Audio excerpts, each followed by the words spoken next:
मेरे प्यारे देशवासियों, नमस्कार। आज हम एक बार फिर मन की बात के लिए एक साथ जुड़ रहे हैं। 2 दिन बाद दिसंबर का महीना भी शुरू हो रहा है और दिसंबर आते ही साइकोलॉजिकली हमें ऐसा ही लगता है कि चलिए भाई, साल पूरा हो गया। ये साल का आखिरी महीना है और नए साल के लिए ताने बाने बुनना शुरू कर देते हैं। इसी महीने नेवी डे और आर्म्ड फोर्सेस फ्लैग डे भी देश मनाता है। हम सबको मालूम है, 16 दिसंबर को 1971 के युद्ध का स्वर्णिम जयंती वर्ष भी देश मना रहा है। मैं इन सभी अवसरों पर देश के सुरक्षा बलों का स्मरण करता हूं, हमारे वीरों का स्मरण करता हूं और विशेष रूप से ऐसे वीरों को जन्म देने वाली वीर माताओं का स्मरण करता हूं।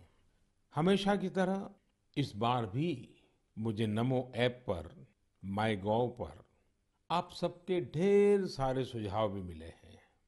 आप लोगों ने मुझे अपने परिवार का एक हिस्सा मानते हुए अपने जीवन के सुख दुख भी साझा किए हैं। इसमें बहुत सारे नौजवान भी हैं, छात्र छात्राएं हैं। मुझे वाकई बहुत अच्छा लगता है कि मन की बात का हमारा ये परिवार निरंतर बड़ा तो हो ही रहा है, मन से भी जुड़ रहा है और मकसद से भी जुड़ रहा है।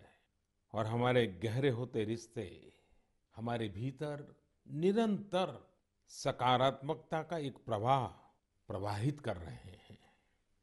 मेरे प्यारे देशवासियों, मुझे सीतापुर के ओजस्वी ने लिखा है कि अमृत महोत्सव से जुड़ी चर्चाएं उन्हें खूब पसंद आ रही हैं। वो अपने दोस्तों के साथ मन की बात सुनते हैं और स्वाधीनता संग्राम के बारे में काफी कुछ जानने का, सीखने का लगातार प्रयास कर रहे हैं। साथियों, अमृत महोत्सव सीखने के साथ ही हमें देश के लिए कुछ करने की भी प्रेरणा देता है। और अब तो देश भर में आम लोग हों या सरकारें, पंचायत से लेकर के पार्लियामेंट तक अमृत महोत्सव की गूंज है और लगातार इस महोत्सव से जुड़े कार्यक्रमों का सिलसिला चल रहा है। ऐसा ही एक रोचक प्रोग्राम पिछले दिनों दिल्ली में हुआ। आजादी की कहानी बच्चों की जुबानी कार्यक्रम में बच्चों ने स्वाधीनता संग्राम से जुड़ी गाथाओं को पूरे मनोभाव से प्रस्तुत किया। खास बात ये भी रही कि इसमें भारत के साथ ही नेपाल, मॉरिशस, तंजानिया, न्यूजीलैंड और फिजी के स्टूडेंट्स भी शामिल हुए। हमारे देश का महारत्न ओएनजीसी ओएनजीसी भी कुछ अलग तरीके से अमृत महोत्सव मना रहा है। ओएनजीसी इन दिनों ऑयल फील्ड्स में अपने स्टूडेंट्स के लिए स्टडी टूर का आयोजन कर रहा है। इन टूर्स में युवाओं को ओएनजीसी के ऑयल फील्ड ऑपरेशंस की जानकारी दी जा रही है। उद्देश्य ये कि हमारे उभरते इंजीनियर राष्ट्र निर्माण के प्रयासों में पूरे जोश और जुनून के साथ हाथ बटा सके।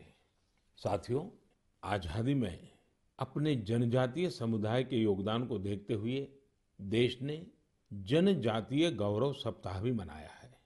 देश के अलग अलग हिस्सों में इससे जुड़े कार्यक्रम भी हुए। अंडमान निकोबार द्वीप समूह में जारवा और ओंगे ऐसे जनजातीय समुदाय के लोगों ने अपनी संस्कृति का जीवंत प्रदर्शन किया। एक कमाल का काम हिमाचल प्रदेश में ऊना के मिनिएचर राइटर रामकुमार जोशी जी ने भी किया है। उन्होंने पोस्टेज स्टैम्प पर ही, यानी इतने छोटे से पोस्टेज स्टैम्प पर नेताजी सुभाष चंद्र बोस और पूर्व प्रधानमंत्री लाल बहादुर शास्त्री जी के अनोखे स्केच बनाए हैं। हिंदी में लिखे राम शब्द पर उन्होंने स्केच तैयार किए, जिसमें संक्षेप में दोनों महापुरुषों की जीवनी को भी उकेरा गया है। मध्य प्रदेश के कटनी से भी कुछ साथियों ने एक यादगार दास्तान गोई कार्यक्रम की जानकारी दी है।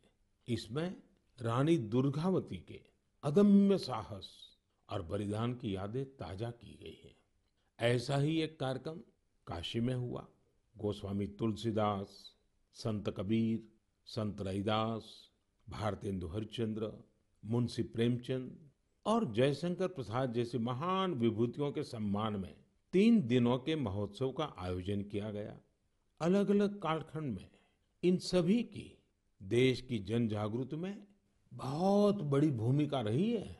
आपको ध्यान होगा, मन की बात के पिछले एपिसोड्स के दौरान मैंने 3 प्रतियोगिताओं का उल्लेख किया था, कंपटीशन की बात कही थी। एक, देशभक्ति के गीत लिखना, देशभक्ति से जुड़ी, आजादी के आंदोलन से जुड़ी घटनाओं की रंगोली बनाना, और हमारे बच्चों के मन में भव्य भारत के सपने जगाने वाली लोरी लिखी जाए।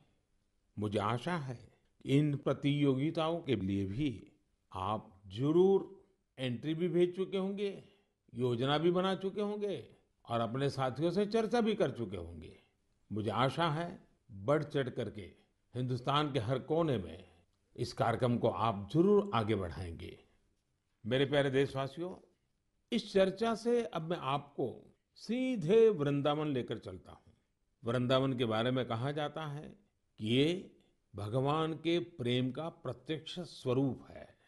हमारे संतों ने भी कहा है, यह आशा धरी चित्त में, यह आशा धरी चित्त में, कहत जथा मति मोर, वृंदावन सुख रंग कौ, वृंदावन सुख रंग कौ, काहू न पायो और।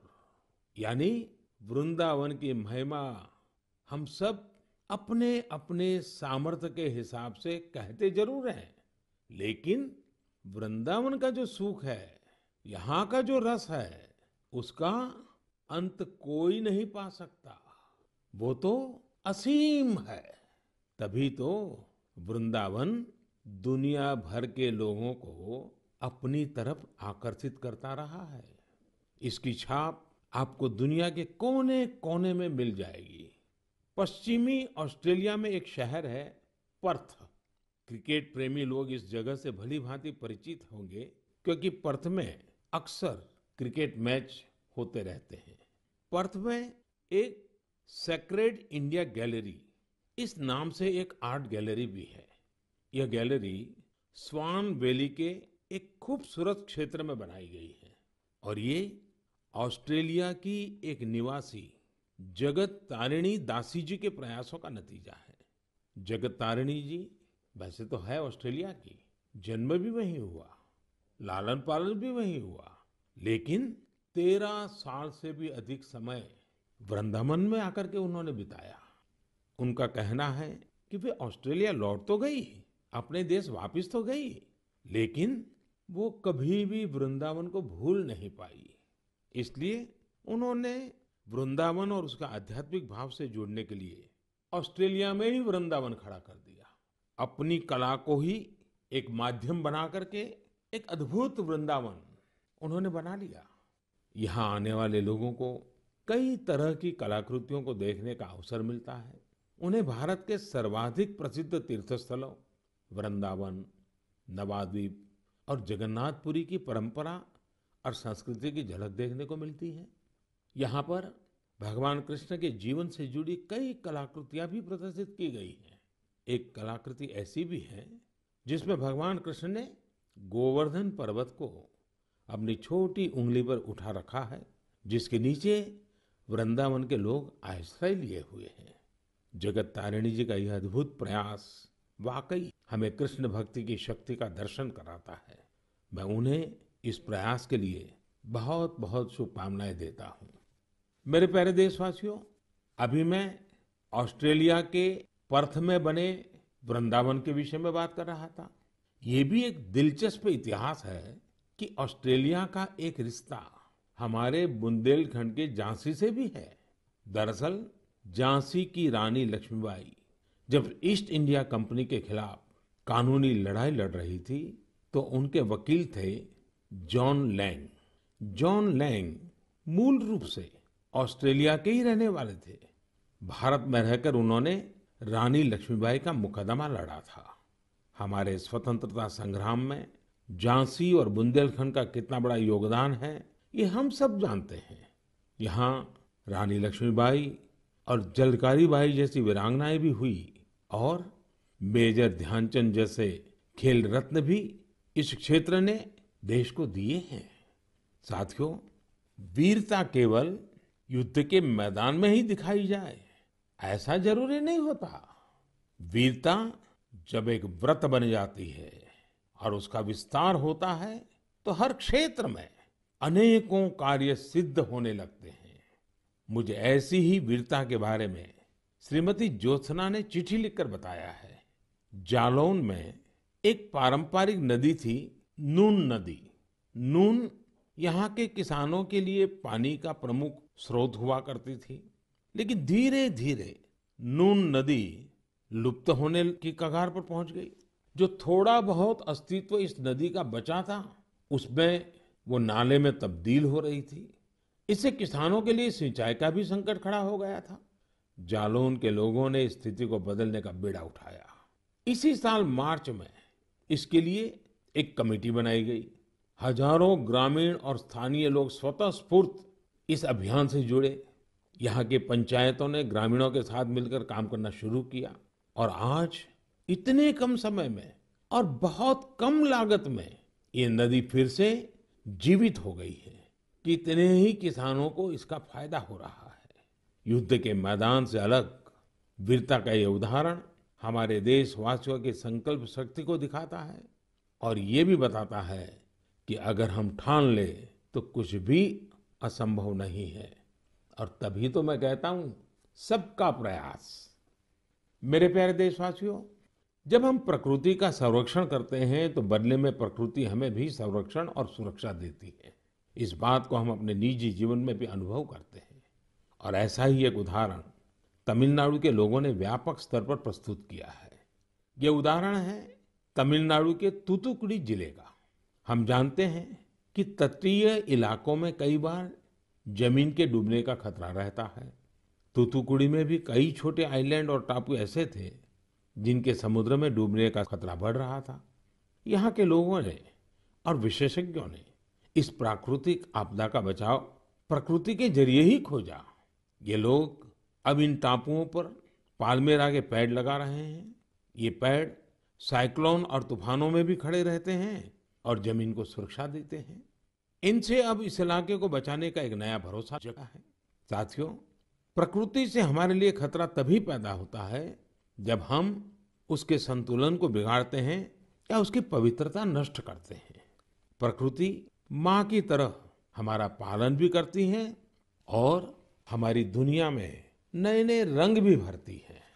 अभी मैं सोशल मीडिया पर देख रहा था, मेघालय में एक फ्लाइंग बोट की तस्वीर खूब वायरल हो रही है। पहली ही नजर ये तस्वीर हमें आकर्षित करती है। आप में से भी ज्यादातर लोगों ने इसे ऑनलाइन जरूर देखा होगा। हवा में तैरती इस नाव को जब हम करीब से देखते हैं तब हमें पता चलता है कि ये तो नदी के पानी में चल रही है। नदी का पानी इतना साफ है कि हमें उसकी तलहटी दिखती है और नाव हवा में तैरती सी लगने लग जाती है। हमारे देश में अनेक राज्य हैं, अनेक क्षेत्र हैं जहाँ के लोगों ने अपनी प्राकृतिक विरासत के रंगों को संजोकर रखा है। इन लोगों ने प्रकृति के साथ मिलकर रहने की जीवन शैली आज भी जीवित रखी है। ये हम सब के लिए भी प्रेरणा है। हमारे आसपास जो भी प्राकृतिक संसाधन है, हम उन्हें बचाएं, उन्हें फिर से उनका असली रूप लौटाएं। इसी में हम सबका हित है, जग का हित है। मेरे प्यारे देशवासियों, सरकार जब योजनाएं बनाती है, बजट खर्च करती है, समय पर परियोजनाओं को पूरा करती है, तो लोगों को लगता है कि वो काम कर रही है। लेकिन सरकार के अनेक कार्यों में, विकास के अनेक योजनाओं के बीच मानवीय संवेदनाओं से जुड़ी बातें हमेशा एक अलग सुख देती है। सरकार के प्रयासों से, सरकार की योजनाओं से कैसे कोई जीवन बदला, उस बदले हुए जीवन का अनुभव क्या है, जब ये सुनते हैं तो हम भी संवेदनाओं से भर जाते हैं। यह मन को संतोष भी देता है और उस योजना को लोगों तक पहुंचाने की प्रेरणा भी देता है। एक प्रकार से ये स्वांतः सुखाई तो है। और इसलिए आज मन की बात में हमारे साथ तो ऐसे साथी भी जुड़ रहे हैं जो अपने हौसलों से एक नया जीवन जीत कर आए हैं। इन्होंने आयुष्मान भारत योजना की मदद से अपना इलाज कराया और एक नई जिंदगी की शुरुआत की है। हमारे पहले साथी हैं राजेश कुमार प्रजापति, जिन्हें हृदय रोग की बीमारी, हार्ट की समस्या थी। तो आइए राजेश जी से बात करते हैं। राजेश जी नमस्ते। नमस्ते सर, नमस्ते। आपकी राजेश जी बीमारी क्या थी? फिर किसी डॉक्टर के पास गए होंगे, मुझे जरा समझाइए। स्थानीय डॉक्टर ने कहा होगा, फिर किसी और डॉक्टर के पास गए होंगे, फिर आप निर्णय नहीं करते होंगे या करते होंगे, क्या क्या होता था? जी, मुझे हार्ट में प्रॉब्लम सर आ गई थी। मेरे सीने में जलन होती थी सर। हम्म। फिर मैंने डॉक्टर को दिखाया। डॉक्टर ने पहले तो बताया हो सकता बेटा तुम्हारे एसिड होगी। हम्म। तो मैंने काफी दिन एसिड की दवाई कराई। उससे जब मुझे फायदा नहीं हुआ, फिर डॉक्टर कपूर को दिखाया। हम्म। तो उन्होंने कहा बेटा तुम्हारे जो लक्षण है उससे एंजियोग्राफी से पता चलेगा। फिर उन्होंने रेफर किया मुझे श्री राममूर्ति में। उनसे मिले हम अमरीश अग्रवाल जी से, तो उन्होंने मेरी एंजियोग्राफी करी। फिर उन्होंने बताया कि बेटा ये तो तुम्हारी नस ब्लॉकेज है। तो हमने कहा सर ये किसमें कितना खर्चा आएगा? उन्होंने कहा कार्ड है आयुष्मान वाला जो पीएम जी ने बनवा के दिया। तो हमने कहा सर है हमारे पास है, और सारा इलाज उसी कार्ड से हुआ है सर। और जो आपने ये बनाया है कार्ड, ये बहुत ही अच्छी तरीके से आप गरीब आदमियों के लिए बहुत सहूलियत है इससे। और आपका कैसे मैं धन्यवाद करूं। आप करते क्या है राजेश जी? सर मैं इस समय तो प्राइवेट नौकरी करता हूं सर। और आयु कितनी है आपकी? मेरी 49 साल है सर। इतनी छोटी आयु में आपको हार्ट का ट्रबल हो गया? हाँ जी सर, क्या बताएं अब। आपके परिवार में भी पिताजी को या किसी माताजी को या इस प्रकार का पहले रहा है कि? नहीं सर, किसी को नहीं था सर। ये पहला है हमारे साथ ही हुआ है। ये आयुष्मान कार्ड भारत सरकार या कार्ड देती है गरीबों के लिए, एक बहुत बड़ी योजना है, तो ये आपको पता कैसे चला? सर ये तो इतनी बड़ी योजना है, गरीब आदमी बहुत इससे बेनिफिट मिलता है। वो इतना खुश है सर। हमने तो हॉस्पिटल में देखा कि इस कार्ड से कितना लोगों को सहूलियत मिलती है। जब डॉक्टर से कहता कार्ड मेरे पास है सर, तो डॉक्टर कहता ठीक वो कार्ड लेके आइए, मैं उसी कार्ड से आपका इलाज कर दूंगा। अच्छा, कार्ड न होता तो आपको कितना खर्चा बोला था डॉक्टर ने? डॉक्टर साहब ने कहा तो बेटा इसमें बहुत सारा खर्चा आएगा बेटा, अगर कार्ड नहीं होगा। तो मैंने कहा सर कार्ड तो है मेरे पास। तो उन्होंने कहा तुरंत आप दिखाइए। तो हमने तुरंत दिखाया, उसी कार्ड से सारा इलाज मेरा किया गया। मेरे एक पैसा नहीं खर्च हुआ। सारी दवाइयाँ भी उसी कार्ड से निकाली गई हैं। तो राजेश जी आपको अभी संतोष है, तबीयत ठीक है? जी सर, आपका बहुत बहुत धन्यवाद सर। और आपकी उम्र भी इतनी लंबी हो कि हमेशा सत्ता में ही रहे। हमारे परिवार के लोग भी आपसे इतना खुश हैं, हम क्या कहें आपसे। राजेश जी, आप मुझे सत्ता में रहने की शुभकामना मत दीजिए। मैं आज भी सत्ता में नहीं हूँ और भविष्य में भी सत्ता में जाना नहीं चाहता हूँ। मैं सिर्फ सेवा में रहना चाहता हूँ। मेरे लिए ये पद, ये प्रधानमंत्री, सारी चीजें ये सत्ता के लिए है ही नहीं भाई, सेवा के लिए है। सेवा ही तो चाहिए हम लोगों को, और क्या। देखिए, गरीबों के लिए ये आयुष्मान भारत योजना ये अपने आप में। जी सर, बहुत बढ़िया चीज है। लेकिन देखिए राजेश जी, आप हमारा एक काम कीजिए, करेंगे? जी बिल्कुल करेंगे सर। देखिए, होता क्या है कि लोगों को इसका पता नहीं होता है। आप एक जिम्मेवारी निभाइए, ऐसे जितने गरीब परिवार हैं आपके आसपास, उनको अपनी ये कैसे आपको लाभ हुआ, कैसे मदद मिली, ये बताइए। बिल्कुल बताएंगे सर। और उनको कहिए कि वे भी ऐसा कार्ड बनवा लें, ताकि परिवार में पता नहीं कब क्या मुसीबत आ जाए। और आज गरीब दवाई के कारण परेशान रहे, ये तो ठीक नहीं है। अब पैसों के कारण वो दवाई न ले या बीमारी का उपाय न करे, तो ये भी बड़ी चिंता का विषय है। और गरीब को तो क्या होता है, जैसे आपको ये हार्ट का प्रॉब्लम हुआ, तो कितने महीने तक आप काम ही नहीं कर पाए होंगे। हम तो 10 कदम नहीं चल पाते, जीना नहीं चल पाते थे सर। बस, तो आप राजेश जी मेरे एक अच्छे साथी बनके जितने गरीबों को आप ये आयुष्मान भारत योजना के संबंध में समझा सकते हैं, वैसे बीमार लोगों की मदद कर सकते हैं, देखिए आपको भी संतोष होगा और मुझे बहुत खुशी होगी कि चलिए भाई, एक राजेश जी की तबीयत तो ठीक हुई, लेकिन राजेश जी ने सैकड़ों लोगों की तबीयत ठीक करवा दी।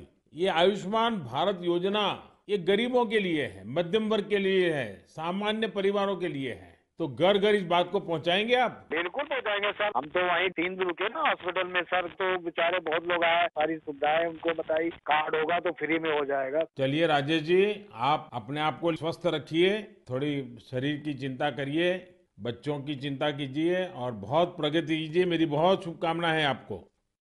साथियों, हमने राजेश जी की बातें सुनी। आइए अब हमारे साथ सुख देवी जी जुड़ रही हैं। घुटनों की समस्या ने उन्हें बहुत परेशान कर दिया था।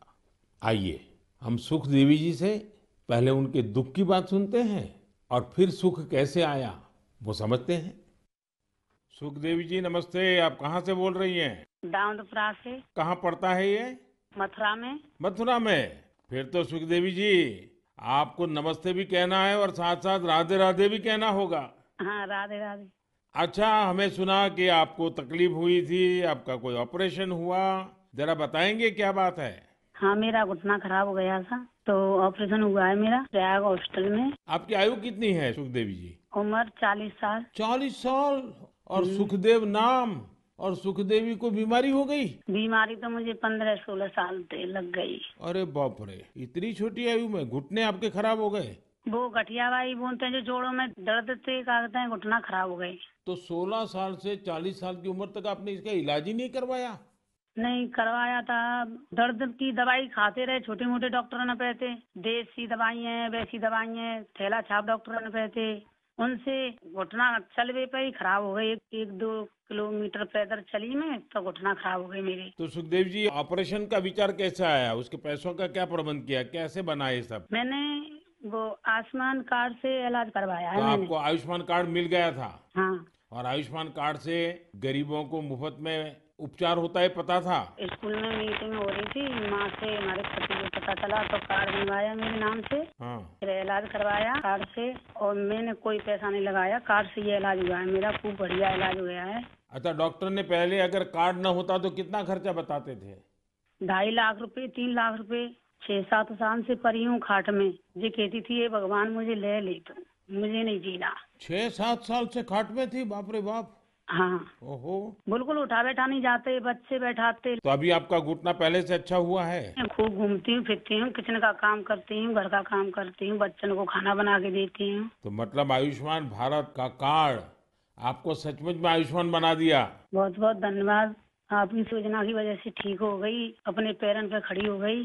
तब तो बच्चों को भी आनंद आता होगा।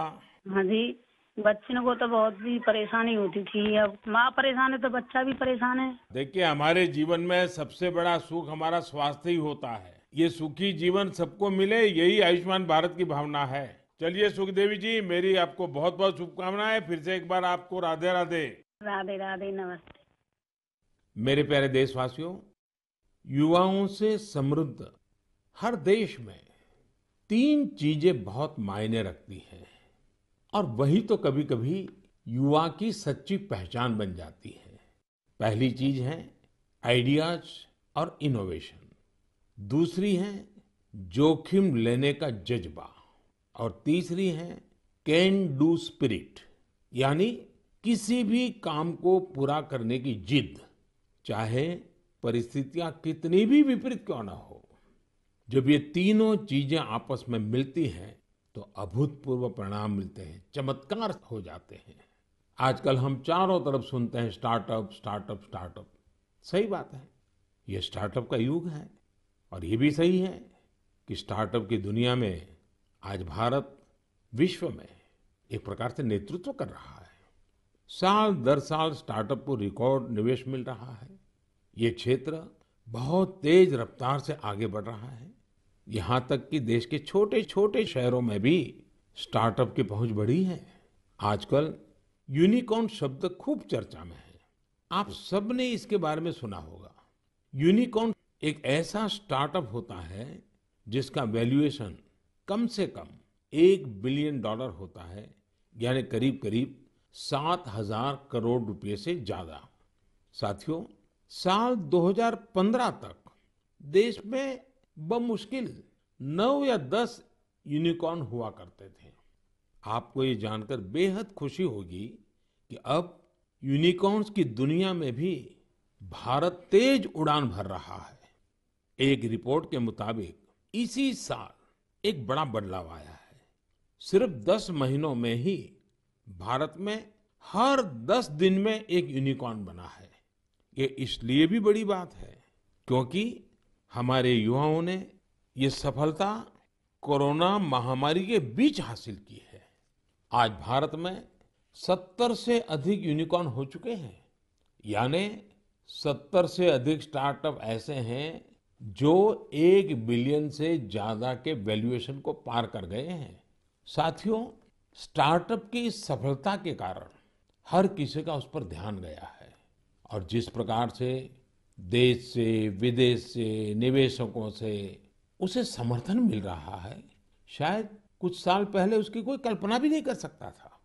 साथियों, स्टार्टअप्स के जरिए भारतीय युवा ग्लोबल प्रॉब्लम्स के समाधान में भी अपना योगदान दे रहे हैं।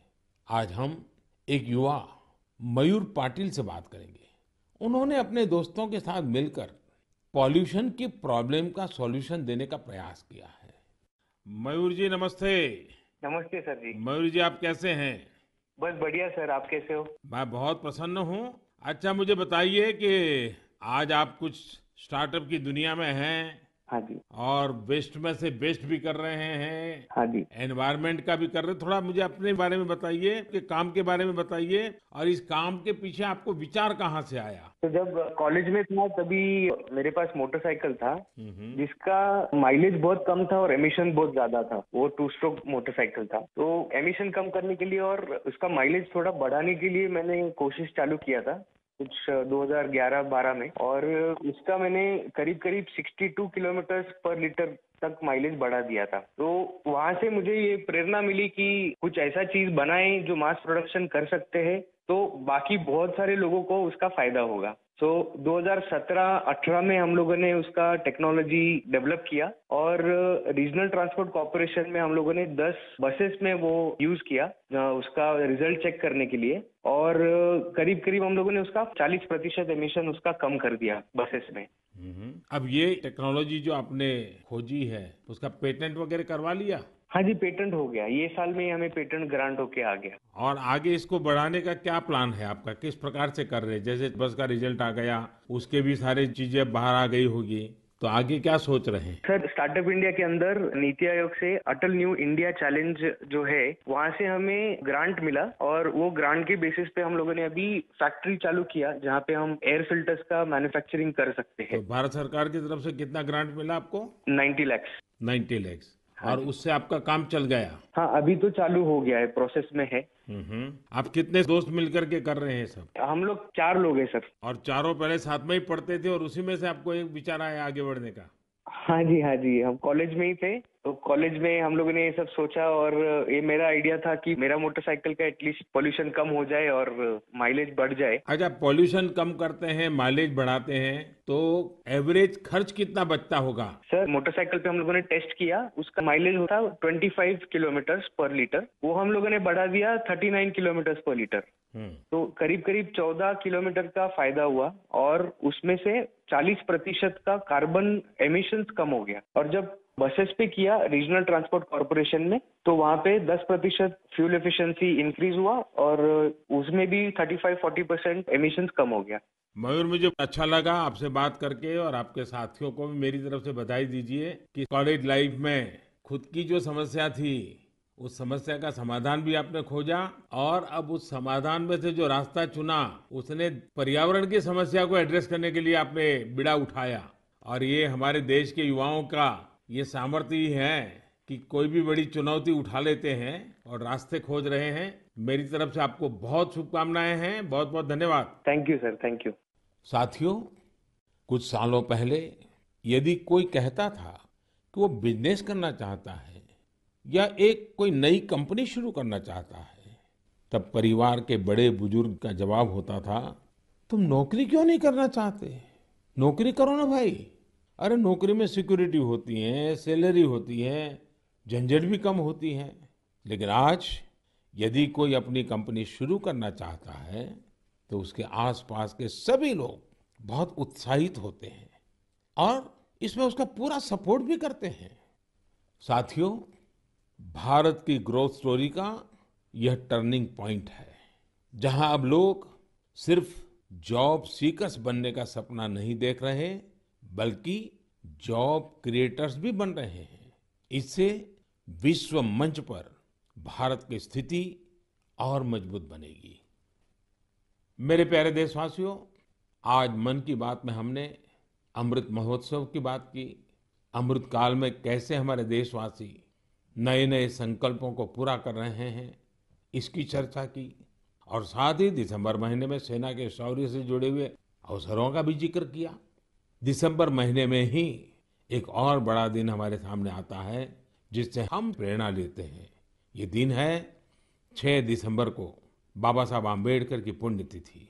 बाबा साहब ने अपना पूरा जीवन देश और समाज के लिए, अपने कर्तव्यों के निर्वहन के लिए समर्पित किया था। हम देशवासी ये कभी न भूलें कि हमारे संविधान की मूल भावना, हमारा संविधान हम सभी देशवासियों से अपने अपने कर्तव्यों के निर्वहन की अपेक्षा करता है।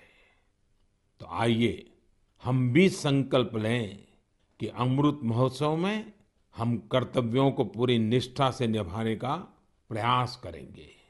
यही बाबा साहब के लिए हमारी सच्ची श्रद्धांजलि होगी।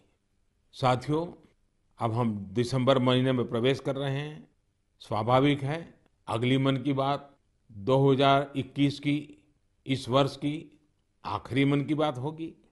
2022 में फिर से यात्रा शुरू करेंगे और मैं हाँ, आपसे ढेर सारे सुझावों की अपेक्षा करता ही रहता हूँ, करता रहूंगा। आप इस साल को कैसे विदा कर रहे हैं, नए साल में क्या कुछ करने वाले हैं, ये भी जरूर बताइए।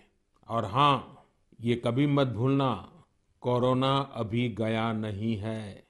सावधानी बरतना हम सबकी जिम्मेवारी है। बहुत बहुत धन्यवाद।